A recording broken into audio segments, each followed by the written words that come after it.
ఓం నమ శివాయ. మేము శ్రీకాళహస్తి వాయులింగ దర్శనానికి వచ్చాము.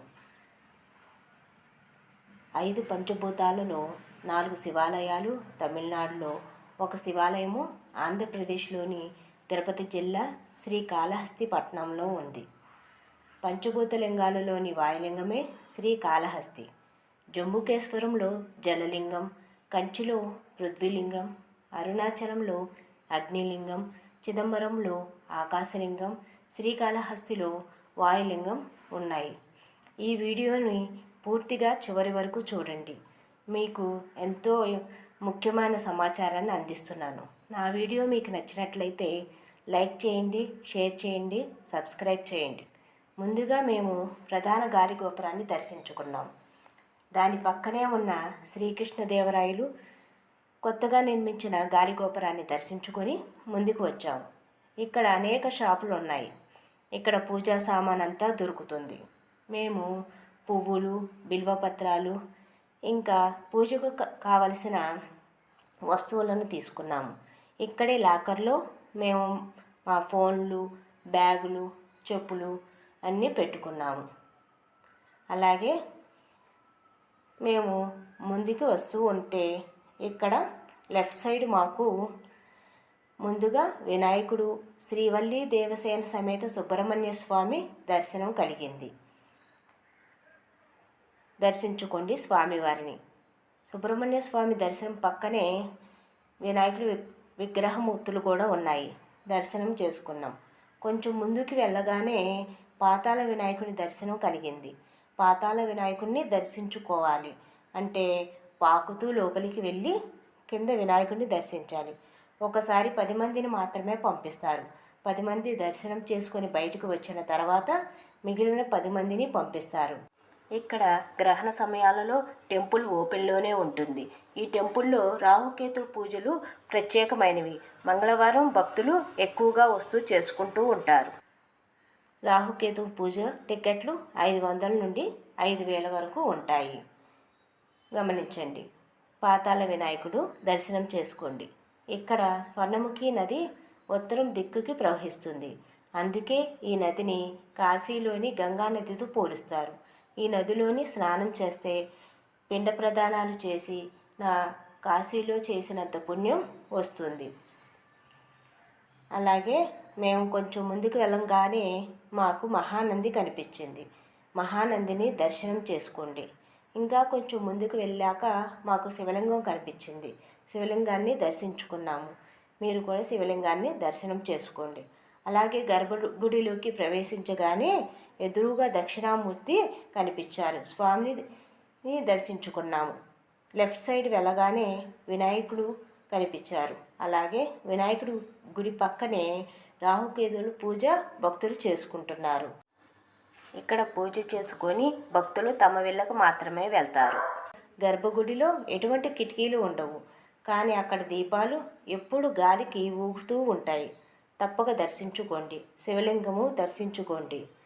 రాహుకేతువులు పూజ చేస్తున్నారు. భక్తులు దర్శించుకోండి. వినాయకుడి గుడి దర్శనం చేసుకోండి. రాహుకేతువులు దర్శనం చేసుకోండి. అన్ని శివాలయాలకు అభిషేకం జరుగుతుంది, కానీ ఇక్కడ జరగదు. కేవలం కర్పూరంతో మాత్రమే ఇక్కడ అభిషేకిస్తారు. అందుకే ఈ శివలింగాన్ని కర్పూర శివలింగం అంటారు. వినాయకుని దర్శనం చేసుకున్న తర్వాత వెనుకకు వస్తే సరస్వతి జలము ఉంటుంది. ఈ సరస్వతి జలంతోనే అభిషేకం చేస్తారు. ఈ అభిషేక తీర్థాన్ని భక్తులకు ప్రసాదంగా ఇస్తారు. అలాగే సరస్వతి జలం బావి ఎదురుగానే శ్రీవల్లి సమేత సుబ్రహ్మణ్య స్వామిని దర్శించుకున్నాము. శ్రీకాళహస్తి అంటే శ్రీ అంటే సాలీడు, కాళ అంటే పాము, హస్తి అంటే ఏనుగు.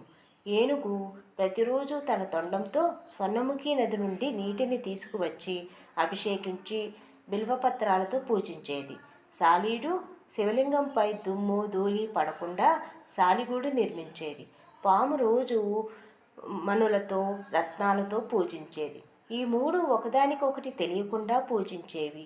రోజు ఏనుగు, పాము, సాలీడు చేసే పూజా విధానం తెలియకపోవటం వలన స్వర్ణముఖి నది నుండి తీసుకొచ్చిన నీటితో వాటిని శుభ్రం చేసి శివలింగాన్ని అభిషేకిస్తూ పూజ చేసేది. దాంతో పాముకి కోపం వచ్చి ఏనుగు తొండంలో దూరింది. ఆ సమయంలో జరిగిన పెనుగులాటకు ఏనుగు తొండం శివలింగంపై ఉన్న సాలిగూడికి తగిలి సాలీడు, పాము, ఏనుగు ఒకేసారి శివలింగంపై పడి మరణించాయి. వీటి భక్తికి మెచ్చిన శివయ్య వీటికి మోక్షం ప్రసాదించాడు. అందుకే ఈ టెంపుల్కి శ్రీకాళహస్తి అనే పేరు వచ్చింది. ఈ టెంపుల్లో రాహుకేతువుల పూజలు ప్రత్యేకమైనవి. ఇక్కడ 500 నుండి 5,000 రూపాయల వరకు టిక్కెట్లు లభిస్తాయి. 500 రూపాయల టికెట్, 1000 రూపాయల టికెట్ వాళ్ళు తీసుకున్న భక్తులకి బయట మండపంలో పూజ చేస్తారు. 2,000 రూపాయల టికెట్ తీసుకున్న భక్తులకి వినాయకుడి గుడి పక్కన చేస్తారు. అలాగే 3,000 రూపాయల టికెట్ తీసుకున్న భక్తులకి పోటు ప్రసాదం పక్కన ఉన్న శివలింగం దగ్గర పూజ చేస్తారు.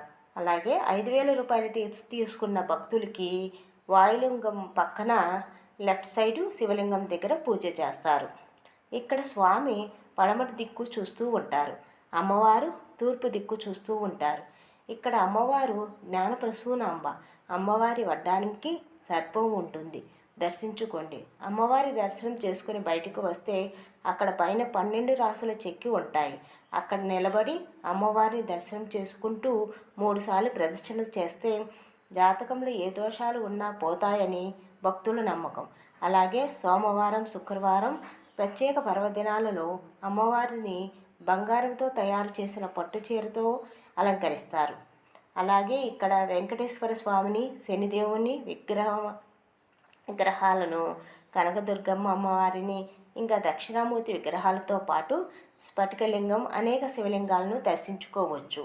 ఇక్కడ ప్రతి గురువారం 10 గంటలకు దక్షిణామూర్తికి అభిషేకం జరుగుతుంది. భక్తులు వారి స్తోమతను బట్టి పాలు, పెరుగు, పువ్వులు, పండ్లు, వస్త్రములు తీసుకొచ్చి సమర్పిస్తారు. అలాగే శనిదేవునికి ఇక్కడ ప్రత్యేక అభిషేకం జరుగుతుంది. శనివారం రోజు 2 లేక 3 సార్లు అభిషేకం చేస్తారు. అయితే ఇక్కడ శని త్రయోదశి రోజు ఇంకా ఎక్కువగా చేస్తారు. టిక్కెట్ వెల 500. దంపతులని పంపిస్తారు. శనిదేవుని అభిషేకం అయిన తర్వాత పంతులు గారు ఒక ప్రసాదం మనకి ఇస్తారు. ఆ ప్రసాదం తీసుకుని వెళ్ళి స్వర్ణముఖి నది దగ్గర మనం దిష్టి తీసుకొని మన తలపై నుండి నదిలో పడేసి వెనక్కి చూడకుండా మన కాళ్ళు చేతులు శుభ్రం చేసుకుని వచ్చి టెంపుల్లోనికి వచ్చి అమ్మవారిని, స్వామివారిని దర్శించుకోవాలని ఇక్కడ పంతులు చెప్తారు. అలాగే ఇక్కడ రోజు అన్నదానం జరుగుతుంది. మధ్యాహ్నము, సాయంత్రము అన్నదానం జరుగుతుంది. అలాగే ఇక్కడ ప్రతిరోజు చండీ హోమము, అభిషేకాలు జరుగుతాయి. శుక్రవారం రోజు రుద్రాభిషేకం జరుగుతుంది. మేము సాయంత్రం వెళ్ళాం కాబట్టి మాకు అభిషేక టిక్కెట్లు దొరికాయి. అలాగే అభిషేక ప్రసాదము కూడా దొరికింది. మేము స్వామివారిని దర్శించుకున్నాము. నా వీడియో నీకు నచ్చినట్లయితే లైక్ చేయండి, షేర్ చేయండి, సబ్స్క్రైబ్ చేయండి. ఇక్కడ పెన్ కలంకారీ శారీస్కి ఒక ప్రత్యేకత ఉంది. మీకు కావాలంటే కామెంట్ చేయండి, వీడియో చేస్తాను. Bye bye.